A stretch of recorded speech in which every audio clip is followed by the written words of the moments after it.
Welcome to CTV News Your Canada. It is Thursday, April 24th. We'll bring you profiles of fascinating Canadians and stories about your community. Thanks for watching.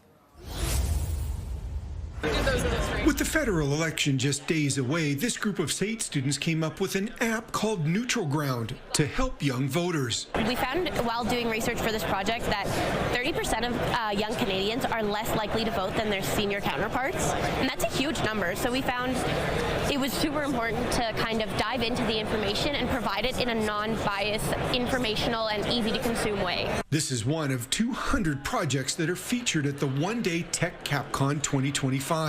Students have been working since January on their final school projects. They've had the opportunity to use all the skills they've learned while in SAIT's School for Advanced Digital Technology. It's very cool to see the industry's reception of these students, because they really do have this kind of blue sky mentality of like, I can do anything and let's try something really cool with this project, and it's very refreshing for the industry partners that they're working with. Cole Meister is with a local startup and here to see if there's anyone who could be a fit for the company. He's not just asking about their project, but how they problem solve to get the final results. The technology industry is continuing to thrive in Calgary, and so I'm interested in seeing what SAIT is thinking about when it comes to technology, what kind of technologies they're using, what kind of people they're churning out, and like what kind of projects people are dreaming of. Victor Gerasimenko is the team lead for a project called Alberta Regional Careers. They've created a job search app. We are focusing exactly on just Alberta job market. You can't apply from out of country, you can't apply from out of province. So that's how we're helping bring local talent with local employers. Gerasimenko says this final semester was a chance for them to hone their skills and show future employers what they can do as a team. Kevin Fleming, CTV News, Calgary. Lunchtime at Click Health on Bloor Street looked more like playtime today for both employees and their furry guests. They have a lot of energy today, which I was ready for like a calm puppy, but they're just, I don't know, it just makes you, even if you're not a huge puppy person, you can't help but smile with how cute they are, and their energy is contagious. I feel like I just had another coffee. 8 10-week-old Maltese puppies were brought in over the noon hour in what's become an annual tradition at the company. April is National Stress Awareness Month, and we were aware of that and just wanted to make sure that we're providing Clicksters with a way to relieve some stress in the office and to have some fun with their fellow Clicksters, all while playing with a few little cute puppies. The company's been offering the de-stressing puppy time each April for the past 5 years. I mean, it's hard to have a bad day when there's puppies around. Many staff said the chance to sit down and pet, play, even take some selfies seemed to work to lower their stress levels. I actually totally forgot that I was stressed today. So this was good. This is very helpful, yeah. I do feel like I got a little stressed with them trying to escape, but stress levels of puppies still outweighs stress levels of work. And as for the very active animals, well, the exercise seemed to lower some of their stress levels too. Scott Lightfoot, CTV News. There's a new art exhibit at City Hall that's more trashy than meets the eye. This is a dress I created with insulin lancet foil. Aradhana Shah and her artist friends have spent months taking materials destined for the dump and trash forming them into something more. This bag here with the red stripes was made out of old placemats. I made it with coffee ground. The technique is like using the watercolor. Cherry blossoms shaped using melted wax from old candles, a rainbow of discarded balloons, a jean jacket reimagined with an Indian flair. The accents are my mom's very old, it must be like a 50-year-old silk sari, so that's gold brocade. Art and sustainability go hand in hand for these women, hoping to inspire others to turn waste into beauty. You're giving new life to this discarded material. It's really a good feeling and I really enjoy it. Sometimes I'll come across to some material and I'm like, oh, this is so beautiful, and so I would save it because I was like, oh no, this is not going away to the garbage. Even better, they say, is finding inspiration from simple, common items like plastic straws and toilet paper tubes, or hundreds of bread ties. It's a mandala, So we went with the flow again, no set pattern. And even if something's been given second life, why not a third or fourth life? Like this ottoman made from braided t-shirts that might not be a footrest for long. This will probably be like a big tote bag that I'll add some structure to it. The display went up on Earth Day and will come down at the end of the month. Jeremy Thompson, CTV News, Edmonton. It's so sad. It's been a staple in this Wellington West neighborhood for 5 decades. Always great to see you. The kind of place where everyone knows your name. We had the cheers factor here. This Friday, John's Diner is closing for good. I feel sad because I'm leaving. Lots of good people come through that door. Thanks to them, they're supporting us. Everything okay here? John Hatum started it in 1974. The restaurant later operated by his children. The biggest thing we want to do is say thank you to Ottawa. Hardest thing about not coming here is going to be the lack of social that we get from our customers. It's very emotional for us. The family says it's time. My brother and I, Peter, have been here for 33 years of our whole careers, and we've enjoyed it thoroughly. And we're going out on a high note. Many loyal customers will miss it. It's our neighborhood spot. It's been amazing. It's a meeting place for all kinds of people. Dan and Sandra, customers for more than 40 years. That's a place to go, and you can say hello or not. It's our community. You know? It's really a community. Yeah, they're really going to be missed very much. Larry Chop wearing the hat he received 20 years ago. So it's a fond memory of a great place, and we're really going to miss it. And before doors close for good, customers are encouraged to sign a guest book. News of the closing spreading, many stopping by one last time. I was shocked and sad too. They have the best Western omelet in the city, so I won't get it anywhere else. I got in the car this morning and drove here from out of town. Hugs, emotions, saying goodbye. John's Diner will soon be replaced by another casual eatery. Peter Sperling, CTV News. Michelle LaCharity wants everyone to know that Lyme disease is no joke. My day-to-day life is really unpredictable. And if I'm going to do something like simple like wash my hair, that's my activity for the day. I'm so exhausted that I can't do anything else. LaCharity contracted Lyme disease in 2011 during a hike along the Bruce Trail, but she wasn't diagnosed until 2015.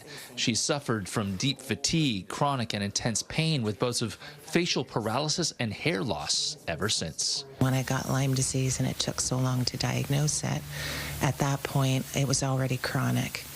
And then anything else that's out there that you can catch, I think I've got them. Compromised by Lyme disease, LaCharity caught COVID in 2020. She suffered 2 pulmonary embolisms and deals with long COVID symptoms now.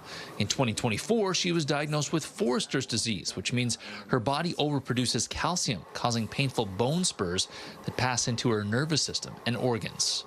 I think Lyme disease, well, I know it weakens your immune system. And when that happens, it opens the door for other things. Nearly 1,900 Ontarians were diagnosed with Lyme disease in 2023, 84 of them ending up in hospital. That's a far cry from the 450 Ontarians diagnosed in 2015. LaCharity says there's much more publicity and education surrounding the tick-borne disease now than when she was diagnosed, but testing and treatment still have a long way to go. It's really hard to find a Lyme literate medical doctor. And once you find one, you then need treatment. And there's all kinds of controversy around testing. Testing in Canada tests for about 3 to 6 of the strains, and there's over 50 different strains of this bacteria.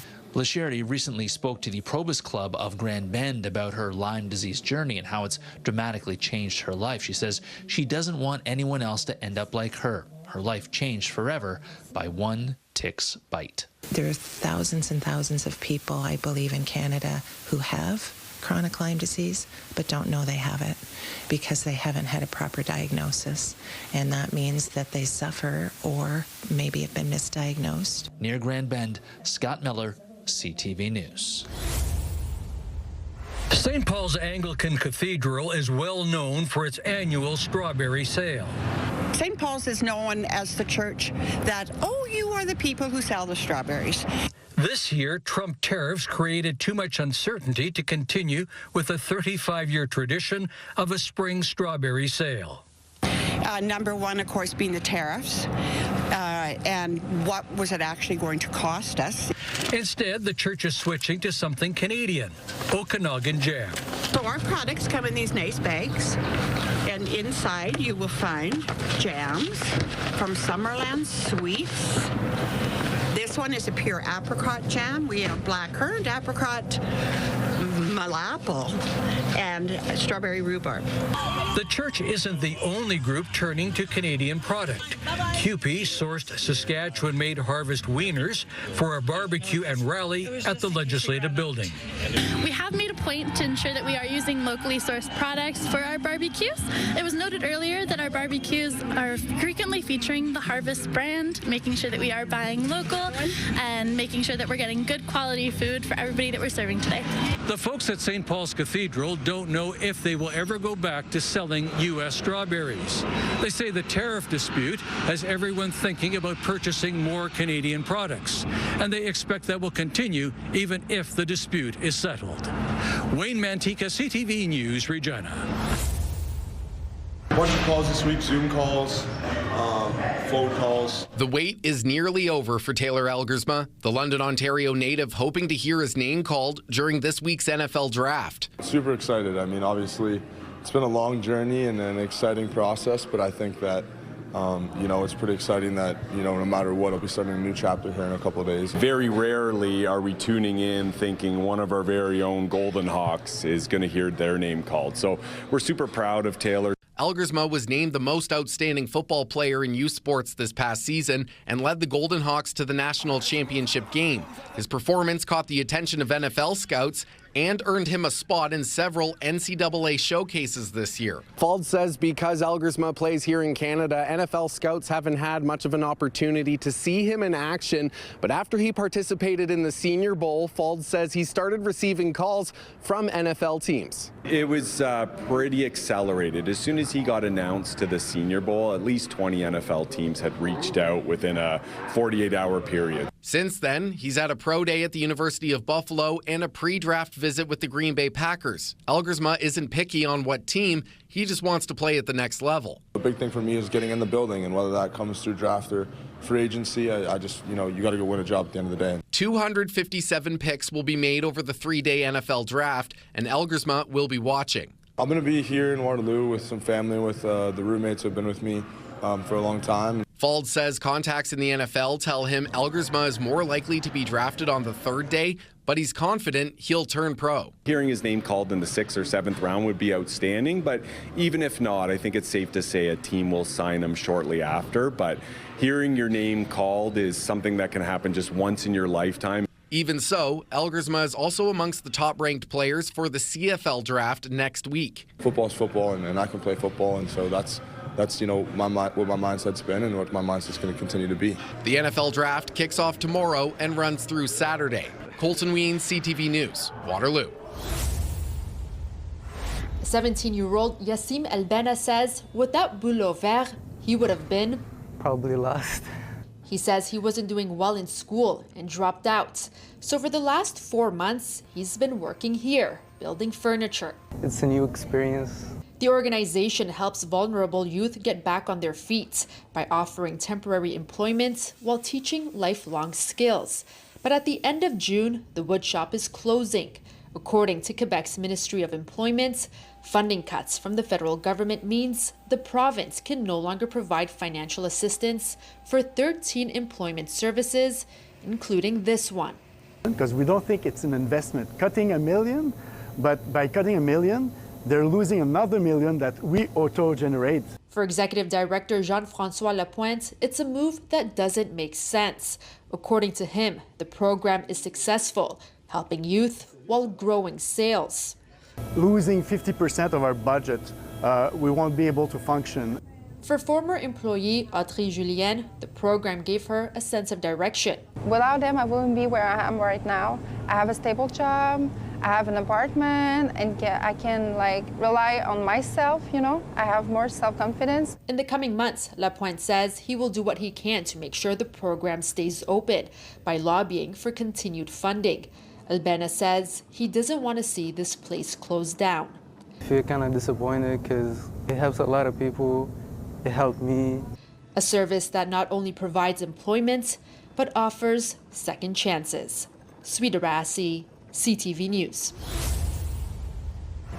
From waterfront walks to bike rides by the harbor, Maritimers are making the most out of the sunny weather. It's lovely. So much better than yesterday. I don't know what happened. 2 days ago, the weather was good. Yesterday was not that nice. Today, it's perfect. And for some, April's been a bit of a wild card, with the temperatures this month not meeting expectations. I was expecting that we would get a lot more sunnier days. This year, it seems to be slow in coming. It's raining, snowing, and everything else. Like, it's confusing. Few seconds ago or minutes ago it was sunny, and right now it's cloudy, so it's confusing a lot. The month kicked off with heavy snowfall, followed by a long stretch of gray, damp days. As for temperatures, it's been on the cooler side. The Maritimes, on the whole, was running about 2 to 3 degrees below the average daily temperature for the month. The biggest difference being the daytime high temperatures, which have definitely been cooler. While it's beginning to warm up in some parts of the region, the mix of sunny, cloudy, and chilly days is not uncommon. It can be a little bit of a slow grind for us here in the Maritimes. And one of the biggest reasons for that is, well, it's in the name. Maritimes, marine, it's about the ocean waters. They're quite chilly right now. For some, the weather is not completely unexpected. I think it's pretty well right on, right? So go with the flow. Whatever you get, keep a smile on your face and keep going. Don't worry about it. But Maritimers are already thinking about summer. Oh, the beach. I'm going to spend the rest of the summer on the beach, hopefully. So there, and then hopefully also traveling. I can also go fishing with my buddies and have a good time talking, even on the banks of the brooks or even in a boat. Going out with friends, going to the beach, I said, and enjoy the weather itself. Today's weather is a warm reminder. Summer is on the way. Hafsa Arif, CTV News, Halifax. There are nearly 5,500 electric vehicles cruising around Manitoba and a few hundred stations to charge them up. But there's little infrastructure in place for when the lithium batteries inside these vehicles reach end of life. That's why the team at RRC Polytech's Vehicle Technology and Energy Center is repurposing them. We configured all the used batteries into a battery energy storage system, and it's now powering an electric vehicle charging station. It's one solution to what could be a growing problem as more EVs hit the streets. Right now, Manitoba doesn't have a recycling plant for these batteries. Setting up the plant might require a lot of investment. That's probably the reason why there's not a lot of battery recycling here in Canada. Jojo Delis Reyes says recycling isn't just costly, it's also complex and potentially dangerous because of the battery's makeup. But he says recycling could help create a more sustainable industry. Instead of going to the mines and mining all the critical minerals to support the battery production, we could get some of it by doing recycling. The program director for an initiative focused on building a green economy in Manitoba says it may be too soon for a recycling plant right now, but adds the province should start looking at options. There needs to be a solution in place. The tricky thing with recycling is it's commodity-based pricing, right? So if the value of lithium is super high, then there's definitely an opportunity economically speaking. Meantime, the president of the Manitoba Electric Vehicle Association says repairing batteries is also a viable way to keep them out of the landfills. It's kind of like a gas engine. You don't replace the whole engine because an alternator went. You don't replace a whole battery just because a cell went. Repairing, rather than just replacing, would be more environmentally friendly and more towards, I feel like, what Manitoba needs, which is a sustainable answer. Daniel Homerson, CTV News, Winnipeg. The search for new Olympic talent is coming to Windsor this weekend. Scouts from 15 Team Canada sports will be on hand. And you've been competing internationally since when? Since I was 16. Local Olympians Brandon McBride and Christian Brzezinski will be on site offering mentorship. Scouts and coaches from 15 different national sports organizations will be there looking for athletes hoping to start an Olympic journey. The free event is open to athletes between 14 and 25 years of age. They'll go through 4 tests for speed, endurance, power, and strength. The event runs Saturday, April 26th from 9 until 1 p.m. at the Toldo Lancer Center on College Avenue. The best of the best will move on to the national qualifiers. So far, 21 athletes have been discovered by RBC Training Ground. 12 of them are Olympic medalists. Participants can register in advance at rbctrainingground.ca, but event day walk-ups are also welcome. Georgian college students in the trades are now gearing up for the annual Skills Ontario competition.